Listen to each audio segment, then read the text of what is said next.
En Rusia se ha inaugurado una fábrica de cables submarino de fibra óptica, que junto con otras empresas permitirá al país instalar líneas de comunicación soberanas en el fondo marino. En este momento ya estamos construyendo 3 enormes rutas principales en el Ártico, de las que poca gente sabe. ¿Para qué se necesitan? ¿Cómo están relacionadas con la capacidad de defensa? ¿Y por qué podemos estar orgullosos de estos proyectos sin ninguna duda? Les contaremos sobre esto y sobre el nuevo héroe de la semana después de un breve resumen de noticias positivas.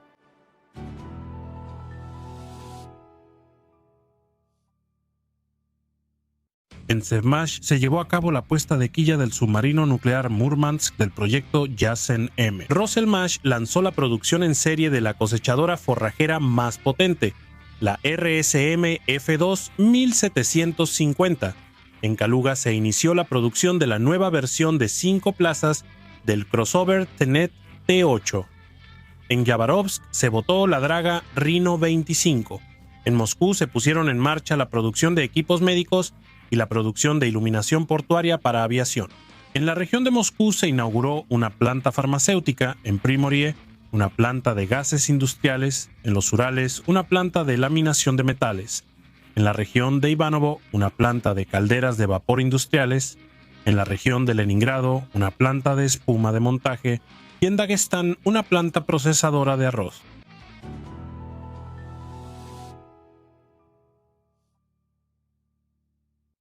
En Primory se inauguró una planta de cable submarino de fibra óptica con inversiones superiores a 1.000 millones de rublos. Este cable puede contener hasta 96 fibras ópticas y, gracias a su diseño especial blindado, puede funcionar a una profundidad de hasta 4 kilómetros durante décadas. Pero lo más importante es que es un producto ruso.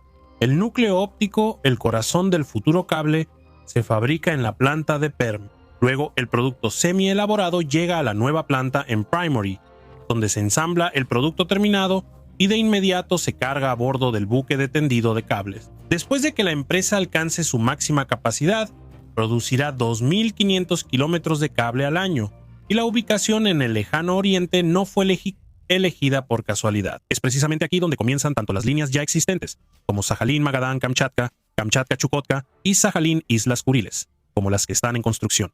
Y sobre ellas un poco más en detalle, los cables submarinos se han convertido desde hace tiempo en una parte importante de la economía mundial. De hecho, por ellos pasa el 95% del tráfico internacional de Internet. Aunque la digitalización permite vender productos semi-elaborados y no necesariamente comprar equipos de datos sofisticados, si los cables que los conectan en una sola red global, nada de esto funcionaría. A diferencia de la comunicación por satélite, la comunicación por cable es más confiable, cuesta menos y es menos susceptible a interferencias. En comparación con la comunicación por satélite, los cables son más confiables y su operación es más económica. Es más rápida y mejor protegida contra interferencias y escuchas. Por eso se considera parte de la infraestructura crítica. Durante el reciente conflicto en Medio Oriente, Irán no solo asestó varios golpes dolorosos a los aliados árabes, sino que también advirtió que podría inutilizar los cables de Internet tendidos por el fondo del estrecho de Hormuz. Al mismo tiempo, Irán solo se vería afectado parcialmente, ya que la mayor parte del tráfico la recibe por rutas terrestres a través de Turquía, Armenia y Azerbaiyán. Pero sus vecinos de la costa sur sufrirían grandes pérdidas, ya que el 90% de su tráfico depende de las rutas marítimas que pasan por el estrecho. Sin embargo, incluso sin la destrucción de los cables, la guerra contra Irán llevó a una situación amenazante. Las líneas de comunicación no se atendieron durante meses porque las embarcaciones especializadas temían salir al mar y a la negativa de las aseguradoras a cubrir los posibles costos. En general, todo el mundo está conectado por cables submarinos y todo, la inteligencia artificial, las redes neuronales, las criptomonedas y otras herramientas de moda, por así decirlo, dependen de una fibra óptica tan delgada como un cabello humano. En Rusia la situación es especial.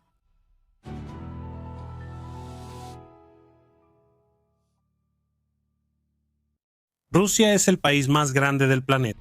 Las líneas terrestres principales conectan nuestras ciudades en una sola red, y los cables submarinos unen Kaliningrado en el oeste y las islas en el este. Pero en este esquema había dos vacíos. El primero es la dependencia prolongada de proveedores extranjeros. Comprábamos el propio cable, la materia prima para su producción y el equipo de red. En los últimos años, en Rusia se ha creado una producción nacional para sustituir importaciones y una nueva planta en Primory es prueba de ello. Sin embargo, el segundo problema es que una parte significativa de nuestros territorios árticos no estaba conectada a las líneas principales de cable y dependía del Internet satelital, lo que frenaba el desarrollo de las ciudades y pueblos del norte. Por eso se tomó la decisión de construir de inmediato 3 nuevas megalíneas. La primera, el Expreso Polar, es la más impresionante. El cable submarino, con una longitud de 12.650 kilómetros, se extiende a lo largo de la costa norte de Rusia, desde Murmansk hasta Vladivostok. Tiene salidas a tierra en 9 localidades y una alta capacidad de transmisión. La línea ya se está instalando y este año llegó hasta Dixon, luego se extenderá hacia el pueblo de Tixi en Yakutia. El segundo proyecto se llama Aurora Boreal. Se puede considerar como una opción de respaldo. La empresa que lo implementa, Supertel, creó un amplificador óptico submarino ruso de alta eficiencia y ahora está finalizando el desarrollo de su modificación con el doble de capacidad de transmisión. Y finalmente, el tercer proyecto se llama Sinergia Ártica. Es terrestre, pero es necesario para conectar las líneas marítimas con las ciudades y pueblos en tierra firme. Su implementación comenzó este año. Se planea construir una red de 7.000 kilómetros a través de 60 metros y 151 localidades. Este es el trabajo que nuestro país está realizando ahora, y por eso necesitamos tanto nuestra propia fibra óptica y equipo. Ahora piensen en que todo esto sucede no en los cálidos mares del sur, sino en las condiciones árticas más extremas. Tan solo la exploración de la ruta submarina a lo largo de 12.000 kilómetros ya es un proyecto nacional, y en algunos lugares la línea incluso debe enterrarse en el fondo para evitar rupturas, además de que los requisitos para el equipo que trabaja en tales condiciones son altísimos.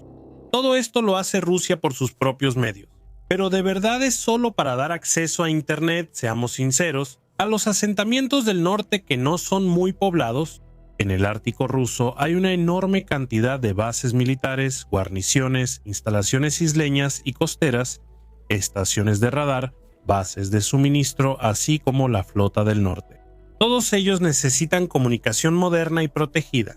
Las líneas submarinas no solo permitirán conectarlos en una sola red, sino también crear un único sistema de mando y control junto con la flota del Pacífico.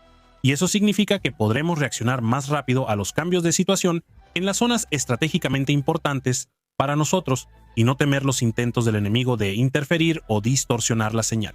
Así es como la apertura de una sola planta importante de fibra óptica en Primory en realidad forma parte de una gran y bien pensada estrategia nacional. Y eso no es todo, porque hace unos días se supo otra noticia importante sobre el tema.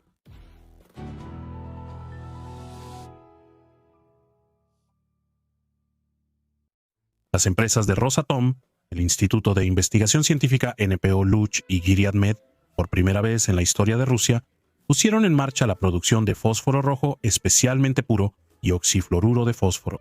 Estas sustancias son de importancia crítica para la producción de electrónica y antes se compraban en otros países.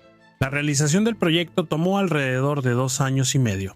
El propio proceso de producción es de altísima complejidad tecnológica y está disponible solo para unos pocos países en el mundo. No se necesita una instalación enorme como una planta química gigante, pero sí se requieren conocimientos fundamentales, una limpieza estéril única y una alta automatización, ya que los compuestos de fósforo son dañinos para las personas. El oxifluoruro de fósforo especialmente puro es necesario, entre otras cosas, para la producción de fibra óptica. Permite crearla con características ópticas precisamente definidas, bajas pérdidas y alta fiabilidad mecánica, lo cual es especialmente importante cuando se utiliza en líneas de comunicación submarinas de las que ya hablamos. Ahora Rusia se ha asegurado la independencia en esta área, literalmente a nivel atómico. Eso es lo que significa una verdadera sustitución integral de importaciones, de la que sí se puede estar orgulloso. Felicitamos a todos los participantes del proyecto por la victoria y les deseamos nuevos logros. A continuación, el anuncio y la historia de los héroes.